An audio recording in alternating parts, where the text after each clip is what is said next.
Michael Ankrah, founder of HumanKind Education and author of Learning Naturally. It has been a while since I did any recording, and it's not because I've been inactive. I've actually been very active. July is like the end of term in school, so it's actually a very, very busy time in school. And I've been doing a lot of writing as well. But I've started reading a new book, which I'll really recommend to anyone who wants to read, and it's titled Sapiens, and it really is an eye-opener about who we are as human beings.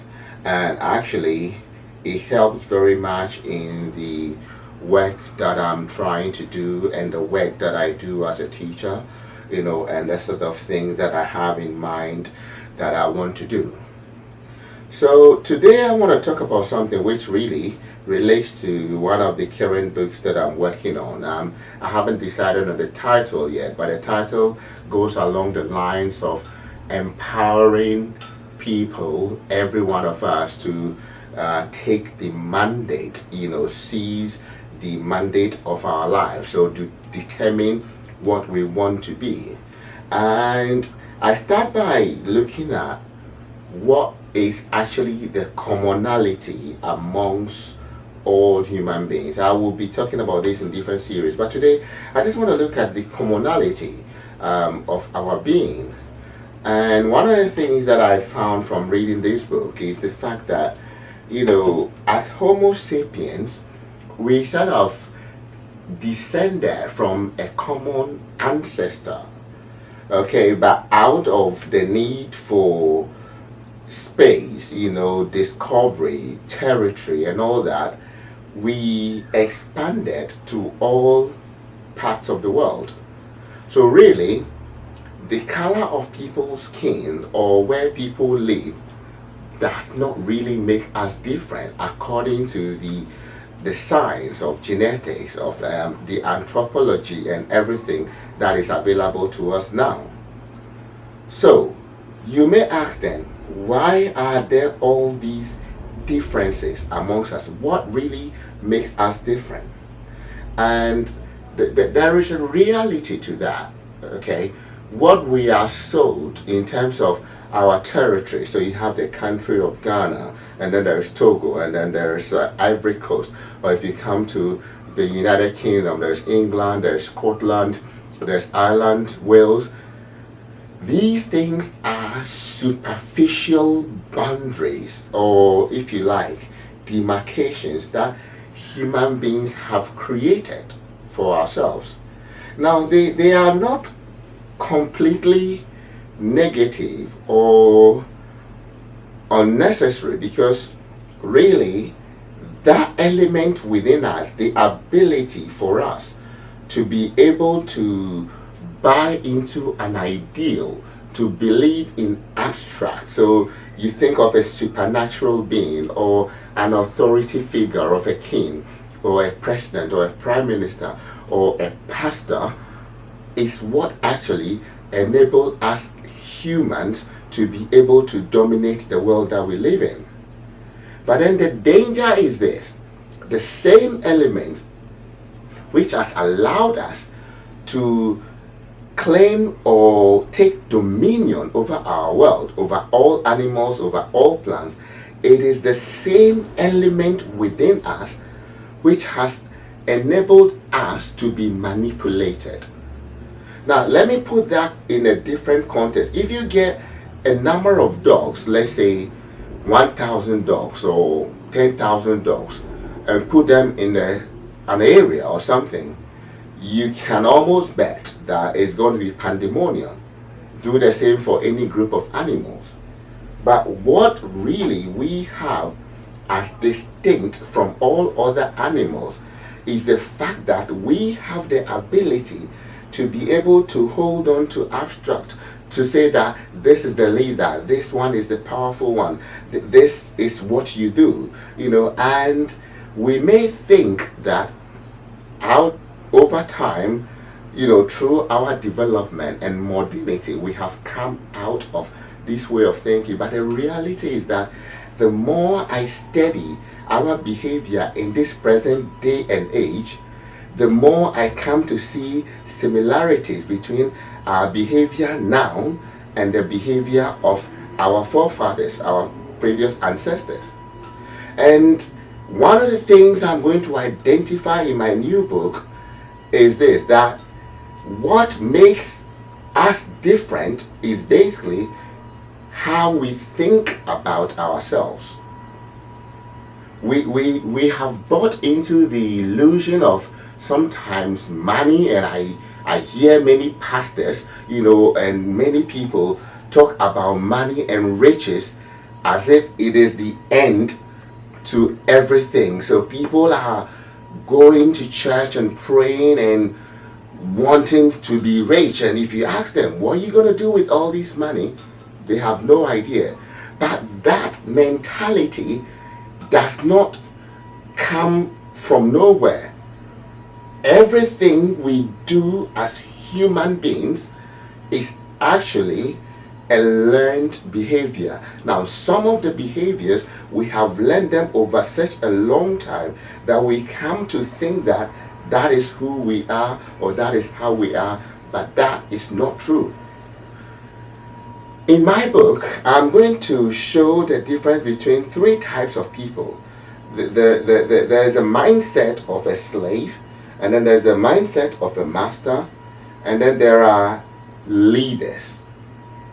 Now, between the slave and the master, you don't have people at the extreme ends. I mean, I would say, for instance, that the transatlantic slave trade show the extreme end of the slave concept, the slave mentality, and the slave way of thinking. And I think it's a very good way of understanding what it means to be thinking like a slave. And then in the same plantation, if you think of the behavior of the masters, then you would understand what it means to operate like a master. And then we have the kind of people, the group of people, they are quite few, who sit above the slaves and the masters. And these are the leaders, true leaders, I call them. But there are no stark slaves and stark masters. What you find is that people are there in the middle. So somebody, for the most part, will be operating in the mentality and the mindset of a slave. And then when they get the opportunity, they exercise that domination, that authority over others in the way that they have seen the masters operate.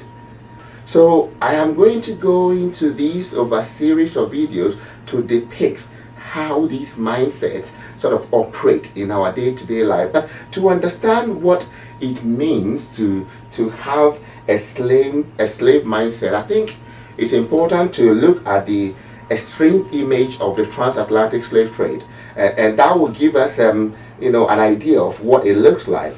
And it is not so much about the images or the things that people did, which is what makes one a slave, but it is more about the way the slaves are made to behave. Okay, their sense of value, their perception of their own abilities, the motivation, what drives them to do any work that they do, okay, and their aspirations as slaves, and also when they are in a better position, like than their peers. And let me go into all these very quickly.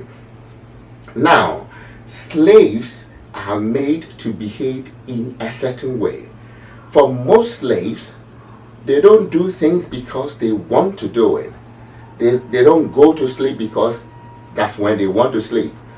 Or they don't take a day off because I'm not in a good place, or I don't feel like working today, or I'm not well, or I think this is not actually great today, or this is not worth doing. They don't have a say in that. They literally have to obey orders. They follow the script. They have to. And why? Because if they don't follow the script, there is the consequences of punishment. There is also about the sense of value. And if you look at it from different points of view, from when a slave is placed, on a platform and auction, like you auctioning cattle or any goods, that in itself begins to degrade, devalue, dehumanize the slave, and your sense of value is almost nothing, because you may come into contact with intangible items which may even be more expensive than yourself. And so from there on, your own sense of your value is completely diminished or depleted. Okay, and then we have a sense of ability. Okay, I heard a quote, from Don Lemon, who was speaking to somebody, and he said there's a reason why somebody would like to teach you about the Bible and make you practice, but they wouldn't want you to read. Because what happens is that the ability of the slaves are controlled and conditioned in the way that the master wants it to be, so that the slave does not grow or develop beyond what the master has expects or has conditioned or programmed them to be.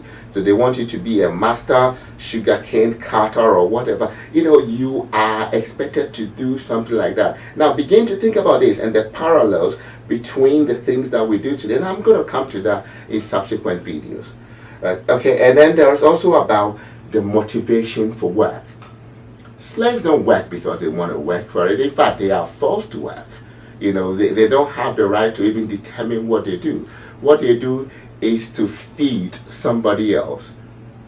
And this sort of mindset, this sort of motivation, the reasons, the purposes, underlying the things that slaves do, would define how that mentality, that way of thinking, that way of behavior, that sense of value, how that has existed, even till today. So that the pastor that Don Lemon was speaking to said, I wasn't on the plantation. I laughed when I was watching, because I said, actually, there are many people who are still living in a virtual plantation. If you are living and you don't have a say in what you do, and your every action is dictated by people other than yourself, and you don't even make any determination, and your reason for waking up every day is for the fear of punishment, the punishment of not getting your salary, the punishment of not getting the luxuries that you are used to, then begin to think that you are still being influenced by the slave's mindset. And I'm going to go into that, give a more detailed illustration of that, and then we'll look at how the master's mindset operates, and then we can see how we elevate ourselves from these two to the point of self-leadership and group leadership. And then from there, we can look at how we can change our community and our world. So my name is Michael Ankrah. This is just the beginning of several videos on this topic. Thank you for watching.